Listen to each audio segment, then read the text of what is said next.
Olá, que bom ter você conosco aqui no Bar TV, porque juntos estaremos cada vez mais de bem com a vida. E o de bem com a vida desta sexta está sensacional. Confere o cardápio. Covid, o que é verdade, o que é fake, qual a situação real da vacinação aqui em Porto Alegre? Na palavra do secretário de Enfrentamento ao Coronavírus, César Emílio Susbá.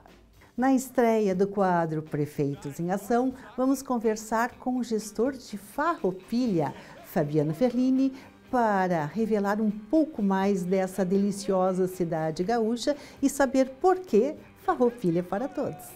Como a questão da transparência e do combate à corrupção se refletem no dia a dia de trabalho dos procuradores de Porto Alegre. Com a palavra, o presidente da Associação dos Procuradores do município em Porto Alegre, o senhor Armando José da Costa Domingues. No Direto de Casa desta semana, nós vamos saber as novidades da dermatologia e da cirurgia plástica. De Bem com a Vida tem o apoio da Associação Brasileira do Cidadão Sênior, Abrax. Home Angels, Unidade São Pedro, empresa especializada em cuidadores de pessoas. Imunidade inteligente é saúde plena for life. Seu sistema imunológico prontíssimo para reconhecer e enfrentar ameaças. E da Associação dos Procuradores do Município de Porto Alegre. De Bem com a Vida recebe com muito prazer o secretário extraordinário de enfrentamento ao Covid, o senhor César Emílio Susbá. Prazer em tê-lo conosco, secretário. Prazer é nosso e uma satisfação conversar aí com todos os telespectadores deste programa. Secretário, em que fase nós estamos vivendo em relação ao Covid? Em que onda nós estamos surfando? Olha, nós estamos aí num repuxo, né? Vamos dizer assim, fazendo uma comparação com o nosso mar. Nós ultrapassamos aí um segundo período bem conturbado, que iniciou, pelo menos aqui no estado, ali em final de fevereiro, né? Já ultrapassamos este momento. Foi bem difícil para toda a população, para todo o sistema de saúde, né, do município, do estado, essa questão, e entramos, a partir de então, em um momento de maior estabilidade, né, mas nos preocupa em algumas que uma estabilidade com algumas tendências um pouco elevadas, mas Porto Alegre e a região 10 aqui, pelo menos, nós temos desde então um momento oportuno, né, que nós podemos, dentro do novo sistema dos 3As aí, retomar todas as atividades econômicas e as atividades da população em geral, né? Mas, de que forma o retorno dessas atividades, né? O retorno é possível desde que nós observemos distanciamento social, né, o asseio de mãos e principalmente o uso de máscaras, né? Nós precisamos, enquanto nós não tivermos uma imunidade maior pela vacina, uma imunização maior pela vacina, nós precisamos respeitar todos esses protocolos, né, para que seja possível, né, a nossa sociedade aí conviver harmonicamente. Secretário, qual a sua avaliação em relação à campanha que está sendo desenvolvida em Porto Alegre em relação à Covid? Olha, nós percebemos que a campanha, tanto a do município, estados, os empresários que estão também nesta luta aí, difundindo as questões, as ações, né, do município, estão corretas, né, e nós precisamos de um engajamento maior da ação, né? Se a ação de Porto Alegre, da região 10, região metropolitana, em todo o estado, não entender da importância da observância desses protocolos e os desrespeitar, nós certamente teremos problemas ali na frente, porque existem outras variantes, né, outras variações do vírus, né, que podem chegar aqui no nosso estado e na nossa região. Então, é fundamental que as pessoas entendam e percebam este momento. A pandemia não acabou. Nós estamos vivendo um momento de estabilidade, mas ela precisa ser respeitada pelo cidadão. Secretário Emílio, tem alguma dessas variantes que mais o preocupa? Porque a gente ouve muitas coisas, né? Às vezes alarmistas demais, às vezes alarmistas de menos. O senhor, como uma autoridade no assunto, o que nos orienta? Bueno, nós temos agora esta nova variante que já viu, né, foi descoberta na Índia, né, que nos preocupa realmente, tanto que o Porto Alegre, em função disso, né, está, né, implementando uma barreira sanitária rodoviária e nos próximos dias nós já teremos também uma barreira sanitária no aeroporto Salgado Filho, né, para tentar identificar prematuramente qualquer mudança, entrada dessa variante de outra no estado, né? Essas ações preventivas são o nosso norte atual, né? Já que estamos no momento de estabilidade, para evitar que tenhamos alguma surpresa, um aumento exagerado de novos casos, um aumento da utilização da área de saúde, hospitais e, consequentemente, no segundo momento, UTIs. Então, é fundamental, né, nesse momento, para o município de Porto Alegre, o nosso é a testagem, né? Então, o nosso propósito é todos aqueles que chegarem em Porto Alegre, via aeroporto, desses locais em que há uma referência dessa variante, serem testados, né? E também na rodoviária nós vamos botar equipes trabalhando nesse sentido, para justamente o quê? Com a testagem e ação preventiva, orientação, nós tentarmos manter essa qualidade que hoje está em Porto Alegre. Sabemos que é complicado, porque muitas pessoas desrespeitam, festas clandestinas, aglomerações desnecessárias e desproporcionais ao momento de pandemia que vivemos. Secretário, muito obrigado. Nós vamos... O senhor quer complementar? Desculpe. Não, só destacar mais uma vez a importância da observância dos protocolos de distanciamento, da questão do uso de máscaras, né, o álcool em gel ou lavar as mãos com água e sabão, que são ações importantíssimas para o combate a essa pandemia. Sim. Sim. A vacinação vai acompanhar, ela está chegando, né? Então, é nesse sentido.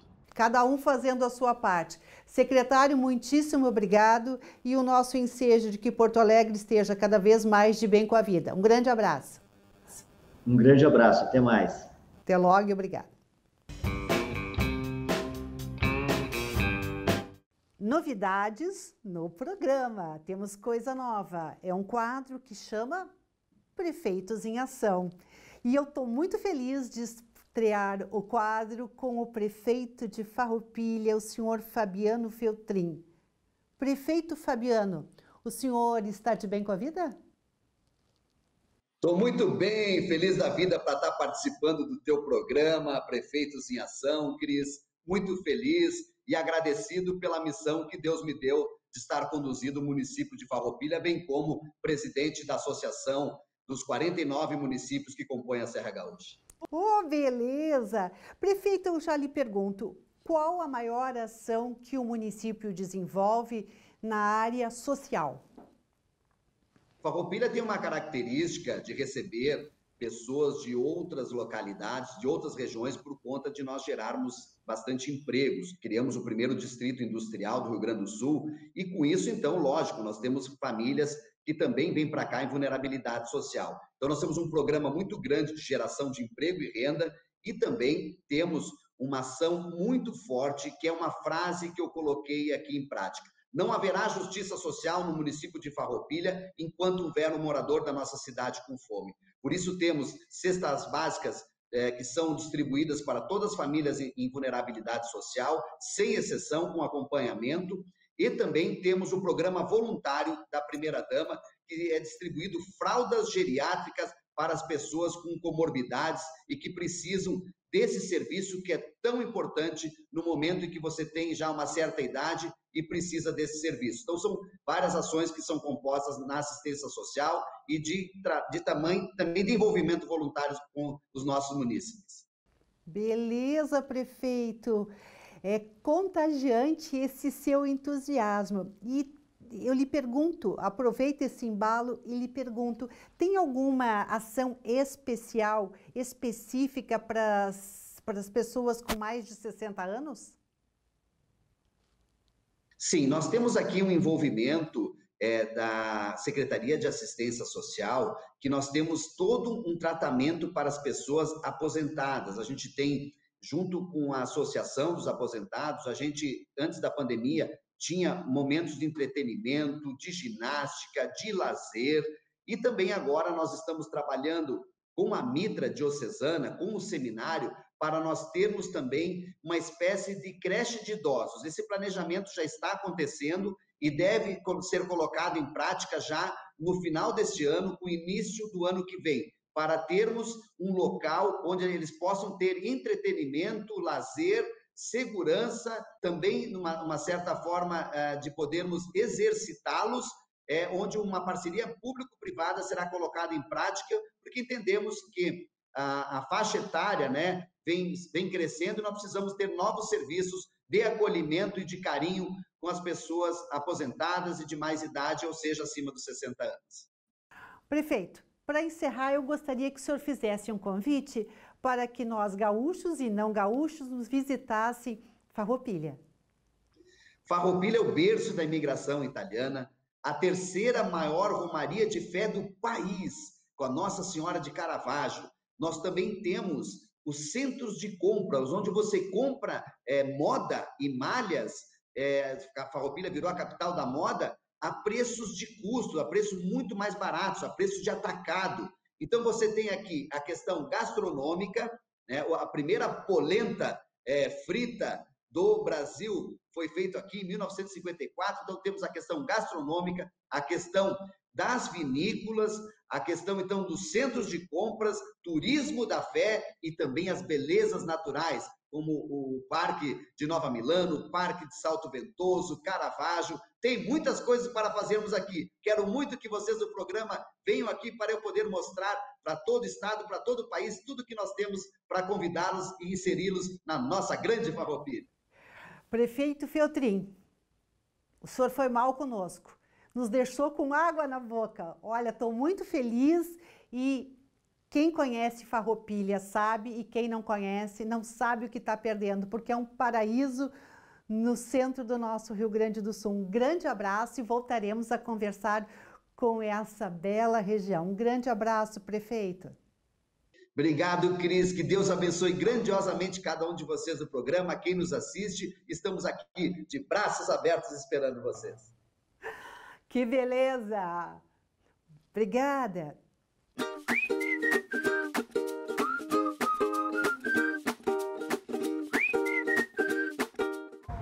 Sim, é possível. Nós da empresa Home Angels possuímos profissionais qualificados para lhe auxiliar em consultas médicas e também exames.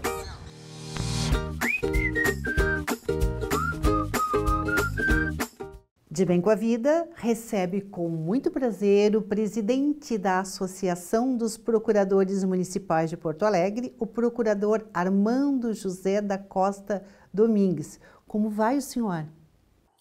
Um bom dia, é um prazer estar aqui com vocês, trazendo informações sobre a nossa carreira, que é uma função essencial à justiça, e espero que eu consiga transmitir algumas coisas sobre o que é ser procurador do município de Porto Alegre.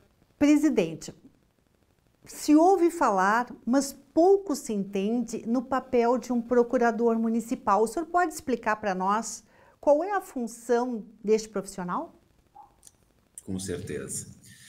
Quando se fala em procurador do município, a primeira coisa que as pessoas pensam é o advogado público, ou seja, aquele trabalho que envolve o judiciário, ações judiciais. Mas não é só isso, até porque a função de procurador ela tem uma importância muito mais significativa nas coisas que acontecem antes das demandas judiciais. A principal tarefa da Procuradoria e dos procuradores é fazer o controle da legalidade dos atos da administração pública.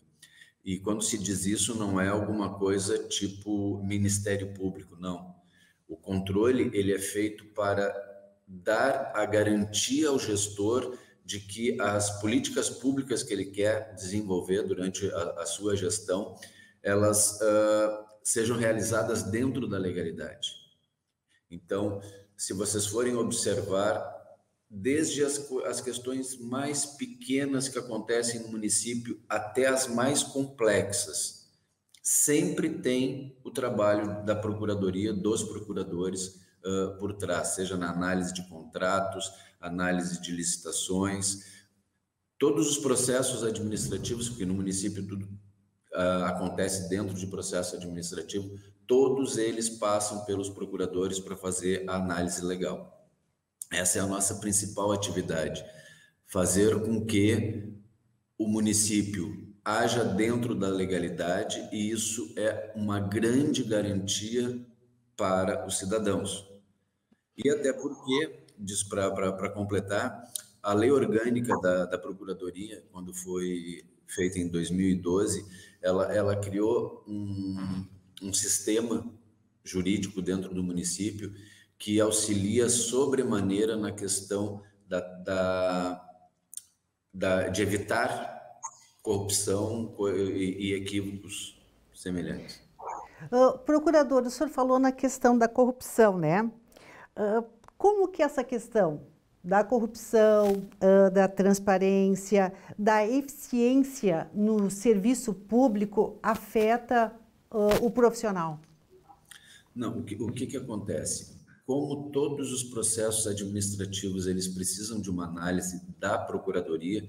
Antigamente não era assim. Antes de 2012, a Procuradoria ela trabalhava em algumas questões, outras matérias não vinham, eram decididas dentro das secretarias.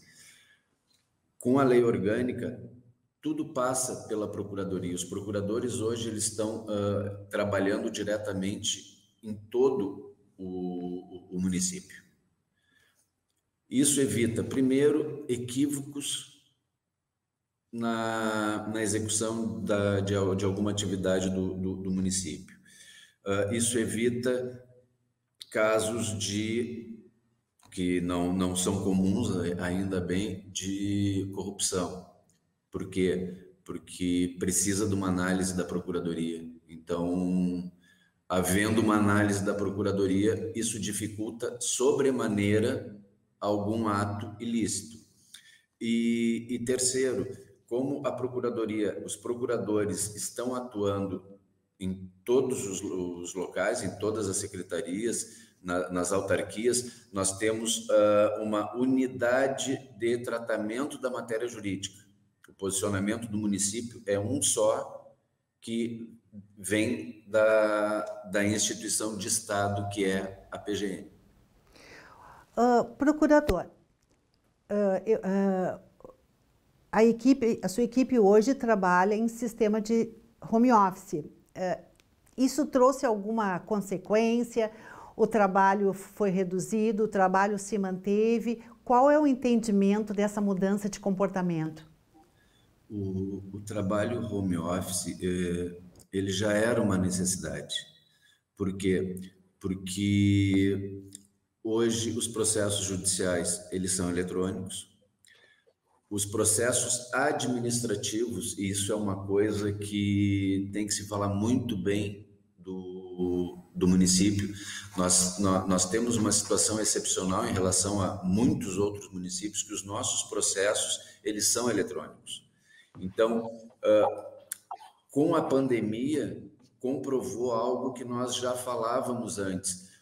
O atingimento de metas, nós começamos a produzir muito mais com o trabalho home office do que com o trabalho presencial. Isso é uma realidade, foi feito um estudo pela nossa corregedoria, e o trabalho que decorre agora em função da pandemia, ele teve um reflexo extremamente positivo para o desenvolvimento do trabalho da Procuradoria. Isso é inegável, os procuradores produzem muito mais agora. Perfeito, doutor Armando Domingues, e com o senhor também reforçamos os votos de que Porto Alegre volte a sorrir. Um grande abraço e muito obrigado por estar aqui no De Bem com a Vida. Eu que agradeço, um bom dia para vocês, para todas as pessoas que nos assistem, e vamos fazer muito esforço para Porto Alegre. O que depender dos procuradores do nosso trabalho, vocês podem ter certeza absoluta. Porto Alegre vai sorrir. Que bom ouvir isso, procurador. Um grande abraço e conte conosco. Que o senhor também fique cada vez mais de bem com a vida. Um abraço.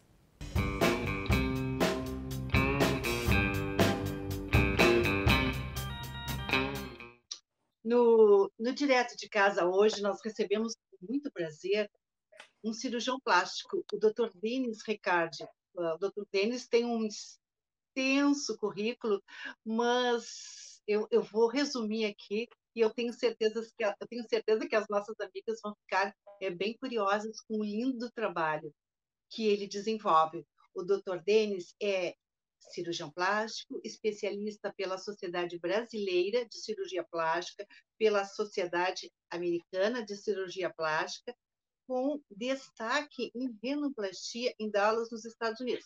Mas, doutor Denis, já não entendi muito bem. O senhor é especialista em Dallas, em rinoplastia, e vai falar sobre cirurgia pós-bariátrica? Eu não estou entendendo.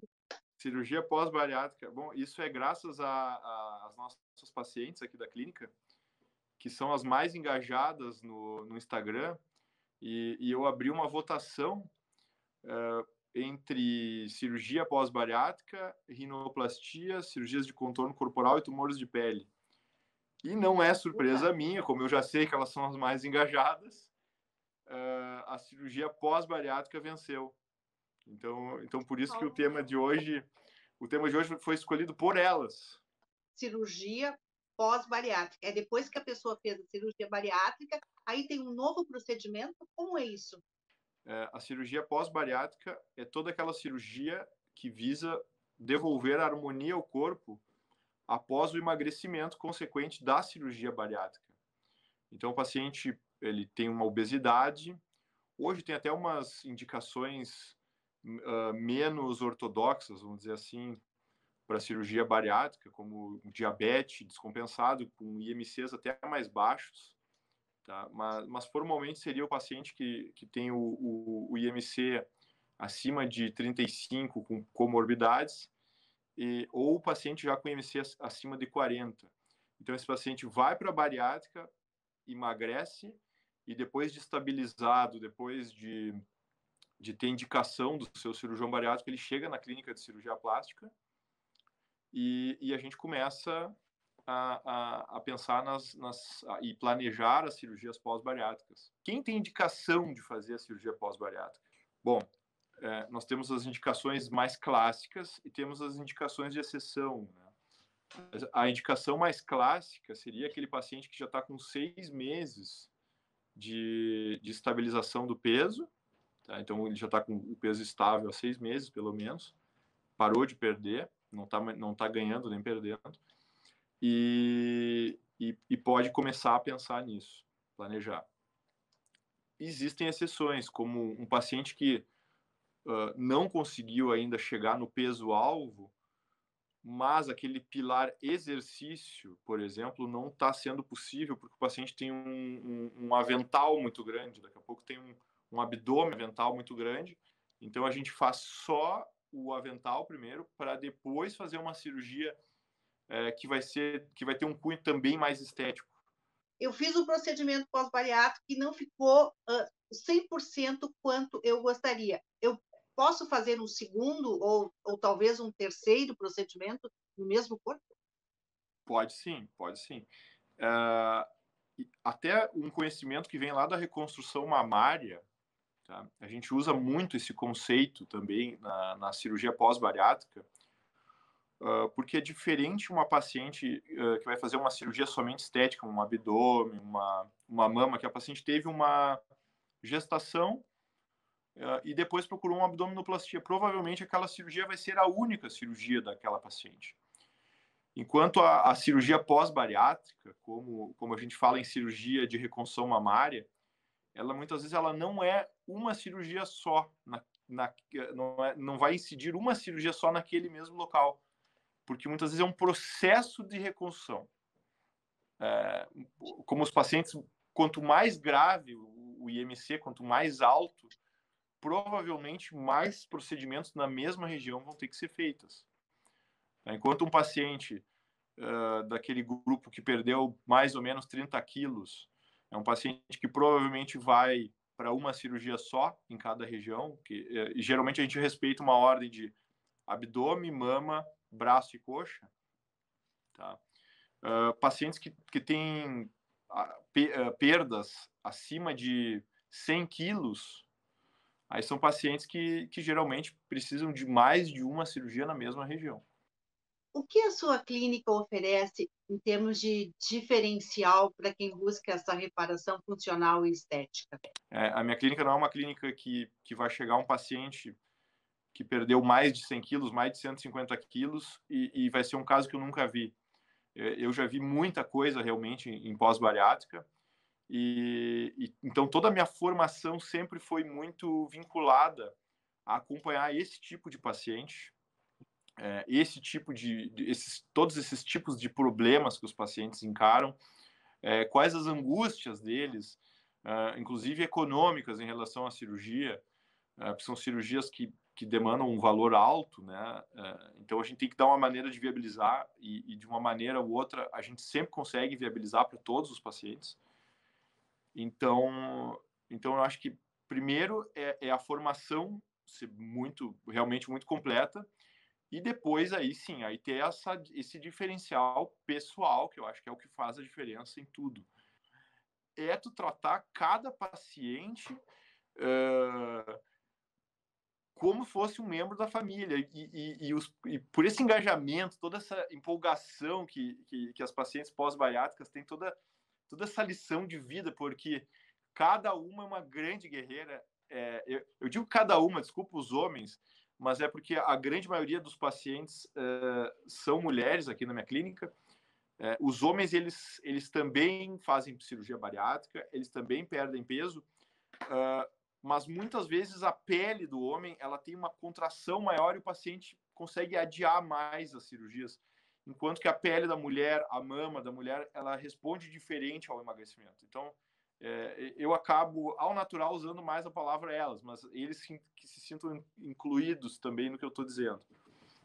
Mas eu acho que o diferencial é esse, é ter uma equipe também muito treinada. Para encerrar, o senhor vai me permitir, vamos erguer um brinde a essas guerreiras da sua clínica e a tantas outras mulheres que, sim, decidem uma nova vida. A vocês, o nosso brinde. Muito obrigado, queridos. Foi um grande prazer.